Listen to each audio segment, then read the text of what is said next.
Dying Light 2. It's not great.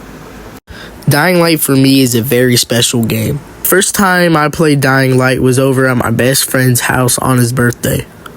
I don't think I've ever seen a game like it before. I'm on that good shit. I remember seeing him running away from the zombies and using a grappling hook and parkour. It was the coolest thing I've ever seen. I remember trying out the game and running into one of the goons, this fat ass right here, and it was the craziest shit ever. I thought the game was incredible. So you want to know what I did? I bought the game. The game was just incredible. Leveling up your skill tree, learning new parkour skills, new special moves, and getting weapon mods. It was just so amazing. And it had an awesome protagonist, Kyle Crane. This dude was a badass. And when I mean badass, I mean the hardest, baddest ass you could ever touch. The game had really good gameplay, a good story, and great side characters. The game had many outfits that Crane could wear. And not only many, but also great ones, including outfits like... And let me go back to the side characters one more time. We had like good characters like Raheem, Brecken, and...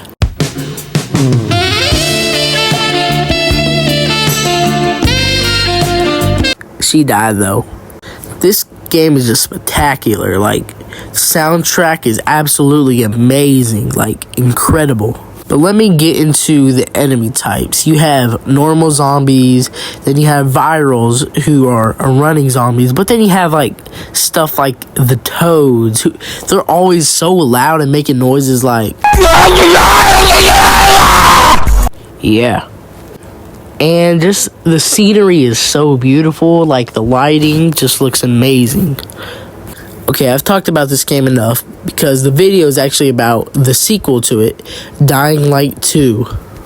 I was definitely excited for this game because of how great the first game was, so I was excited to have a sequel to it, but it didn't turn out so good.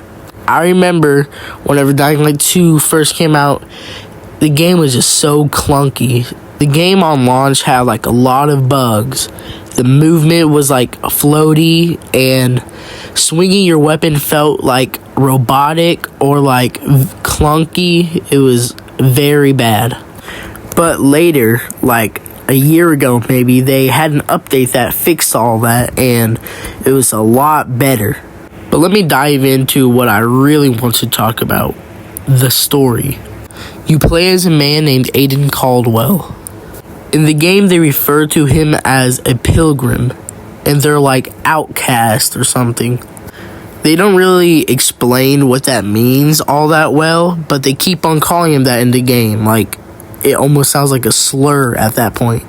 So you play as Aiden, and your goal is to look for your long-lost sister.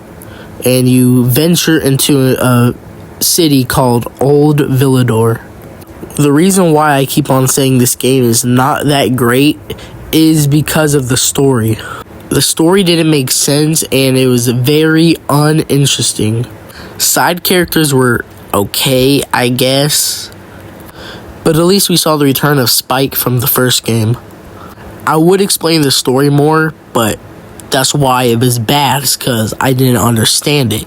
And probably one of the reasons why is because this game, unlike the first game, is decision based.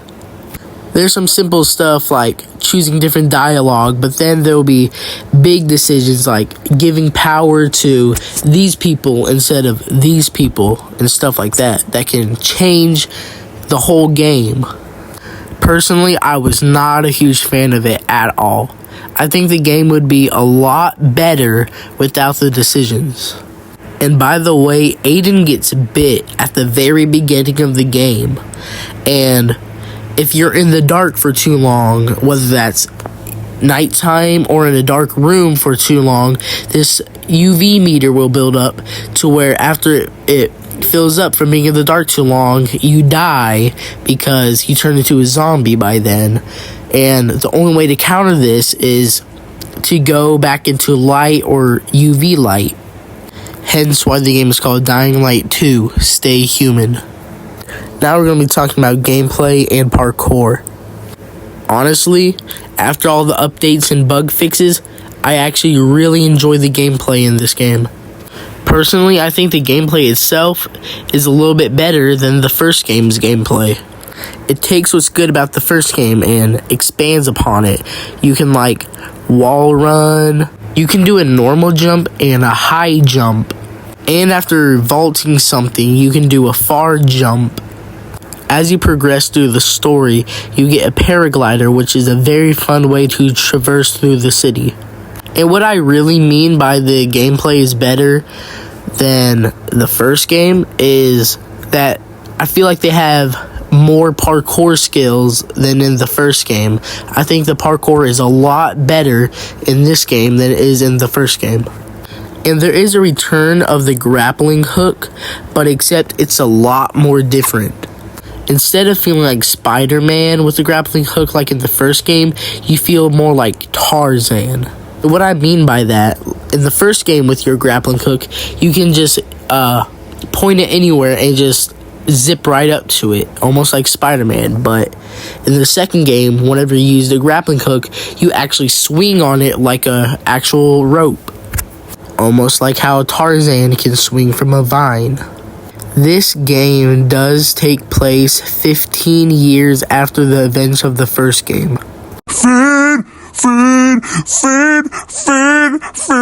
And since it's more into the post-apocalyptic future, guns basically went extinct.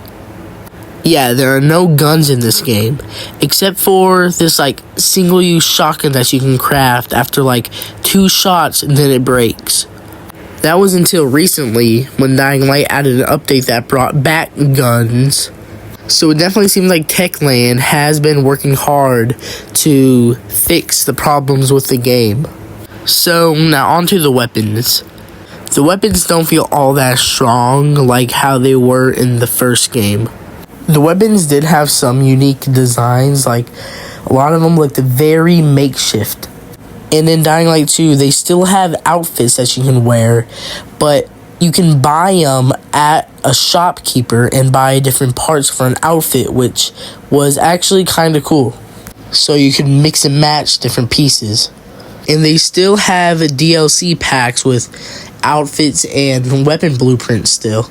But they made it a little bit different than the first game.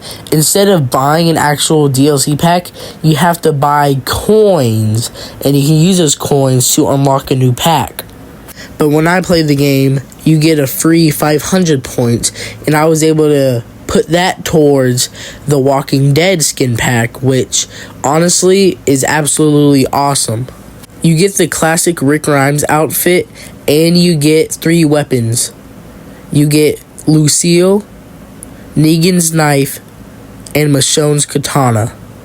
The only knife I actually used in Dying Light 2 was Negan's knife from the Walking Dead pack, but I gotta tell you that the knives in this game are such an improvement from the first game. In the first game, you could only really slash, and they weren't really good at all. In this game, they have brand new animations, and they are a lot cooler and actually fun to use. It makes knives actually good in this game.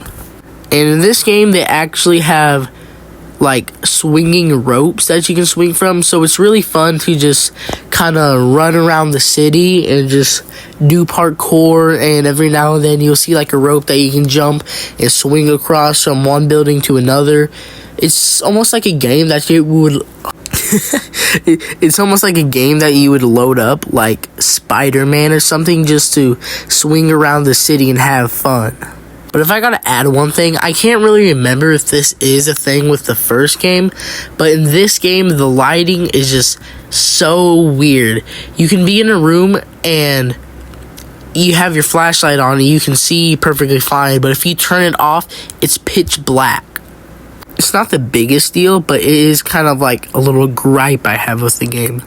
Now I want to talk about the different enemy types.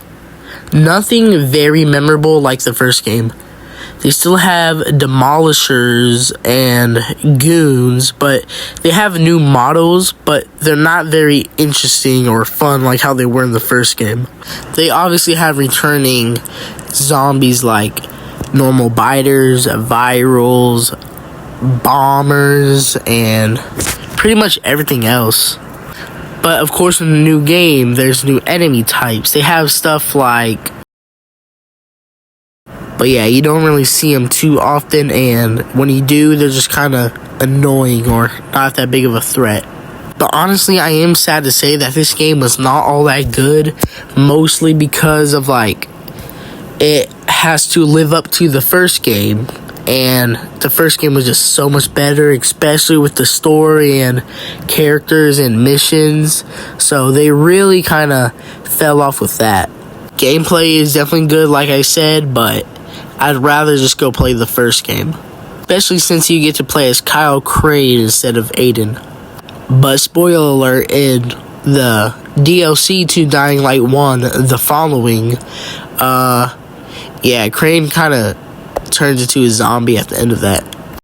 And he is kind of what started the zombie virus across the whole world, because at the end of that, he gets infected and he leaves Haran to the open world and accidentally gets everybody infected. But man, it really sucks that we're not gonna have like a new Dying Light game to where like we can like play as Crane again or something. Wait a minute. Yeah, Dying Light the Beast. A new standalone game to where you get to play as Kyle Crane again. Like, I believe 10 years after the events of the first one. I am super excited for this game. I really hope it does well and has a good story. I really hope that it doesn't turn out like Dying Light 2. So I hope that Techland looks at what they did with Dying Light 2 and not do that with Dying Light the Beast. Like, I really hope that they do not bring back decision making, and they need to not have a bad story, and they need to not have non-interesting side characters. But it does kind of seem like that Techland is kind of going back to the roots of the first game for this. And I really hope that Dying Light the Beast is kind of what we wanted Dying Light 2 to be. Go ahead and give me your honest opinion on Dying Light 2. Alright, that's going to wrap it up for today. Toodaloo-doos, bubaloos.